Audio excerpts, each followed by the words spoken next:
और जानकारी के लिए इस वक्त हम रुक करेंगे मुंबई में सेशंस कोर्ट से। हमारे संवाददाता राकेश त्रिवेदी इस वक्त हमारे साथ हैं। अब राकेश, मुंबई के भीड़ भाड़ वाले इलाके में बहुत ही निर्मम तरीके से कीनन और रूबन की हत्या की गई थी। 5 साल पहले की ये घटना है और वहां पर करीब 50 से 60 लोग मौजूद थे जिन्होंने कुछ नहीं किया था इस मामले में। आप जब कोर्ट ने ये फैसला सुनाया है, इन 5 सालों में कितनी तकलीफ से गुजरे होंगे उनके परिवार वाले, अंदाजा लगाना मुश्किल नहीं, लेकिन आज कोर्ट के इस फैसले से कितनी राहत उन्हें महसूस हो रही है? मीमांसा, बिल्कुल सही आपने जो जिक्र किया है। इस वारदात के वक्त जो लोग तमाशबीन बैठे हुए थे, यही सवाल जब हमने कीनन के पिता से किया तो उनका ये कहना था कि एक तरफ तो उन्हें इस फैसले की खुशी है, लेकिन आज भी जब वो याद करते हैं उस वारदात को, जब उन्हें ये याद आता कि लोग वहाँ पर इतनी तादाद में होकर तमाशबीन बैठे थे, ये जो याद है उन्हें इसका काफ़ी जो उनसे नाराज़गी है, वो खफा है, काफ़ी उससे सोच करके ही वो जो गुस्सा हो जाते हैं कि आखिर लोगों ने अगर मदद की होती, लोग अगर सामने आए होते तो शायद कीनन और रूबन की जान बचाई जा सकती थी। लोगों ने जो मदद करने के बजाय तमाशबीन बने रहना ज्यादा पसंद किया। ऐसे में आज वो उम्मीद करते हैं कि जो उनके बच्चों के साथ हुआ, कम से कम इस तरीके की जो घटना है वो किसी और के साथ ना हो। भले ही एक तरफ जो अदालत ने आज एक ऐतिहासिक फैसला सुनाते हुए इन चारों आरोपियों को जो है लाइफ टिल डेथ की सजा सुनाई, लेकिन उसके बावजूद वो यही उम्मीद करते हैं कि आइंदा सड़क पर सरेआम दिन दहाड़े जब ऐसी कोई वारदात हो तो लोग सामने आए, मुंबई का सामने आए और मदद का हाथ आगे बढ़ाएं, ताकि ऐसे जो लोग हैं, जो बदमाश किस्म के जो लोग हैं, उन पर शिकंजा तभी का तभी कसाया जा सके और जो बहादुर लोग हैं उनकी जान बचाई जा सके। जी, जाहिर तौर पर आपके पास हम लौट कर आ रहे हैं और थोड़ा सा बैकग्राउंड इस केस का हम बता दें। 2011 में कीनन की हत्या हुई थी और उस वक्त उम्र उसकी सिर्फ 24 साल थी। सोचिए जरा उसके परिवार पर क्या बीती होगी। लेकिन लंबी कानूनी लड़ाई के बाद आज आए फैसले से कीनन का परिवार खुश है। पहली बात है, पूरी जो फैसला आया है, पहले तो आपने लास्ट टाइम भी देखा था, अंकल थोड़े डिसअपॉइंट थे कि काफी वक्त लग गया। आज कैसा माहौल था? आज बहुत खुशी का माहौल ही है, तो क्योंकि जो डिसीजन एक्सपेक्ट कर रहा था वो मिल गया हम लोग को, तो extremely happy with the court. जिस तरह से पूरे के पूरे चारों जो लोग थे उनको सज़ा सुनाई गई है, आप लोग एक्सपेक्ट कर रहे थे कि कम से कम इतनी ही सज़ा हो या इससे ज़्यादा की कैपिटल?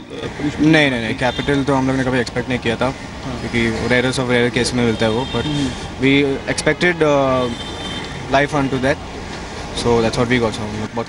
कीनन के दोस्त लोगों से आपकी बात होती रही है, फेसबुक पे भी बकायदा पूरा कैंपेन चलाया गया था, किस तरह का रिस्पांस मिल रहा था आज सुबह तक आपको इस चीज़ को लेकर?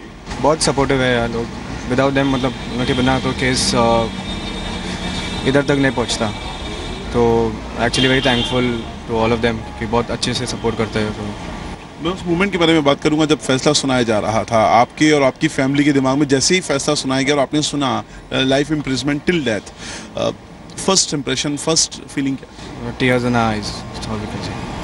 आज कीनन को याद करने का मौका है आपके लिए? ऑफ कोर्स, याद तो अभी भी लगता है कि इट वाज ओनली यस्टरडे तक व्हेन वी सॉ हिम, सो और जब ये घटना घटी थी उसके बाद सोशल मीडिया में भी इसको लेकर काफी आलोचना हुई थी और मांग की गई थी कि जल्द से जल्द इस फैसले में सजा सुनाई जानी चाहिए, आरोपियों की गिरफ्तारी होनी चाहिए। हालांकि 5 साल के बाद अब ये कोर्ट का फैसला आया है और ये लंबी कानूनी लड़ाई लड़ी गई और उसके बाद सेशंस कोर्ट का फास्ट ट्रैक कोर्ट में ये पूरा मामला चला। और राकेश त्रिवेदी इस वक्त हमारे साथ हैं। राकेश, एक ये भी मांग की गई थी कि कॉम्पनसेशन मिलना चाहिए पीड़ित पक्ष को, और कितने गवाह इस मामले में पेश हुए और लंबी कानूनी लड़ाई लड़नी पड़ी। और कीनन के पिता को हम सुन रहे थे, बहुत ही ज्यादा वो राहत महसूस कर रहे थे और खुशी छलक रही थी उनकी इतनी तकलीफ के बाद भी। और आगे उनका ये भी कहना है कि भगवान तक हम जाने को तैयार हैं और आगे इस केस को लड़ने के लिए तैयार हैं, और जो आरोपी हैं वो भी हायर कोर्ट में जाएंगे तो ये उनका हक है, लेकिन ये लड़ाई हम आगे तक जारी रखेंगे। निश्चित तौर पर आज वो काफ़ी राहत महसूस कर रहे थे। इस मामले में अब तक जो है 30 से ज़्यादा गवाहों को एग्जामिन किया गया था कोर्ट में, जैसे कि उज्जवल निकम ने बताया, और आज जो एक राहत दिखाई दे रही थी कीनन के फादर के चेहरे पर, वो साफ झलक रही थी कि वो कह रहे थे कि हम नहीं चाहते थे, बतौर हमारे धर्म के नाते नहीं चाहते थे कि किसी को हम जो है फांसी की सूली पर लटकाएं, लेकिन उन्हें जो है जिंदगी भर मरते दम तक इस बात का, उन्हें अपने गुनाह का एहसास हो, इसीलिए हम चाहते थे कि उन्हें उम्र कैद की सजा हो, और वही हुआ, तो इस वजह से वो काफ़ी राहत महसूस कर रहे थे। आपको ये भी बता दूं कि ये जो 4 आरोपी हैं, इनमें से 3 मुजाहिदीन जो है साफ सफाई का काम करते थे, स्वीपर थे वहां पर। और जब पुलिस ने उस वक्त 2011 में जब इनके लिए तलाश करने के लिए इनके इलाके में गए थे, तब इनके समर्थन में कई सारे सैकड़ों लोगों ने पुलिस की टीम पर अटैक भी किया था, जिसको लेकर के उस वक्त काफी निंदा हुई थी। और उसके बाद एक बहुत बड़ी फौज लेकर के पुलिस ने उस पूरे इलाके में कॉम्बिंग ऑपरेशन किया था और इस मारपीट में जितने लोग शामिल थे सबको डिटेन किया गया था। और फाइनली जो है इन 4 लोगों को शिकंजा कसा गया और इन्हें जो मुख्य आरोपी बताया गया कि मर्डर के लिए ये लोग शामिल है। जहां तक बात है गवाहों की, तो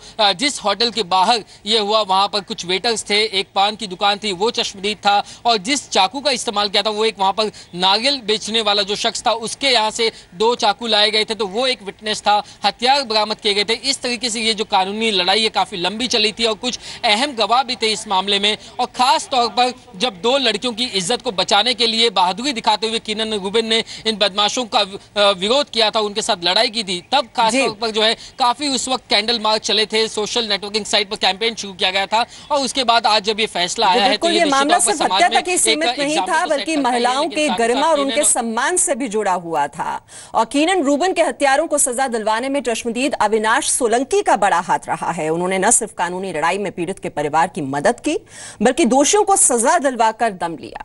बदमाशों की दरिंदगी का शिकार बने रूबिन के घर वालों को भी इस फैसले से संतोष है। जब फैसला सुना तब फर्स्ट फीलिंग क्या रही? I can't express my self. मैं खुशी जो मैं अभी मेरे अभिव्यक्त नहीं कर सकता हूँ यहाँ पर। बहुत अच्छा जजमेंट आया है। बहुत धन्यवाद करते हैं हम कोर्ट को, स्पेशल पीपी उज्जवल निगम जी को, और जो इन्वेस्टिगेशन ऑफिसर थे देवड़े, उनको बहुत थैंक्स करते हैं। हमने जिस तरह से पूरा मामला हुआ उस रात, अक्टूबर 2011 की उस रात को जो जिस तरह से हुआ, और उसके बाद जो लोग तमाशबीन खड़े रहे, मैं एक सवाल उनके लिए भी करना चाहूँगा। आपको लगता है कि बहुत ज़्यादा हमारे अंदर जो इंसानियत थी उस वक्त लोगों के अंदर मर गई थी? अगर जिंदा रहती तो आज शायद दोनों जिंदा होते। क्या नहीं, एकदम सही बोल रहे हो आप। वो जो सारा का सारा वो जो इंसिडेंट सामने आ जाता है, अभी जजमेंट के सामने पूरा सामने आ गया था। जो लोग तमाशा देख रहे थे उनको एक मैसेज देना चाहता हूँ कि नेक्स्ट टाइम अगर ऐसी कोई घटना हो तो प्लीज़ हेल्प करें।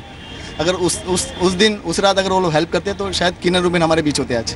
रूबिन के ब्रदर हैं बेंजामिन, हमारे साथ हैं, और आपसे भी जानना चाहेंगे किस तरह से आप एक्सप्रेस करेंगे आज के दिन? हम बहुत खुश हैं, जजमेंट अच्छा है, और अभी 4 साल हो गया तो बहुत टाइम लगे जजमेंट के लिए, लेकिन अभी अच्छा जजमेंट आया तो बहुत खुश है। बेंजामिन, वक्त थोड़ा ज़्यादा नहीं लग गया? बात हुई थी फास्ट ट्रैक कोर्ट की, बहुत जल्दी आप लोग एक्सपेक्ट कर रहे थे कि फैसला होगा, लेकिन लगभग 5 साल लगभग 5 साल लगा, लेकिन अभी अपने को अच्छा जजमेंट मिला तो खुश है। फेसबुक पे कैंपेन भी बहुत चला था इस बात को लेके। किस तरह का रेस्पॉन्स आपको पूरी सोसाइटी से मिला, लोगों से मिला? जो अननोन लोग हैं वो भी आपके इस कैंपेन में जुड़े, किस तरह से पूरा मूवमेंट रहा आपका? मैं बहुत सपोर्ट मिला है सब जगह से, ऑल ओवर द वर्ल्ड से बहुत सपोर्ट मिला है, और सब लोग अपने लिए बहुत प्रार्थना कर रहा था। अभी उनके दुआ से भी अच्छे सपोर्ट मिले हैं। आंटी, आपसे भी जानना चाहेंगे किस तरह से पूरा एक्सप्रेस करेंगे आज? कि हम भी बहुत खुश हैं इस जजमेंट सुन के, और धन्यवाद देते हैं अपना कोर्ट को। कीनन और रूबिन को आज के दिन किस तौर पे याद करना चाहेंगे आप? कि वो भी खुश हो गए आज कि उनके फेवर में जजमेंट हो गए हैं, खुश हो गए।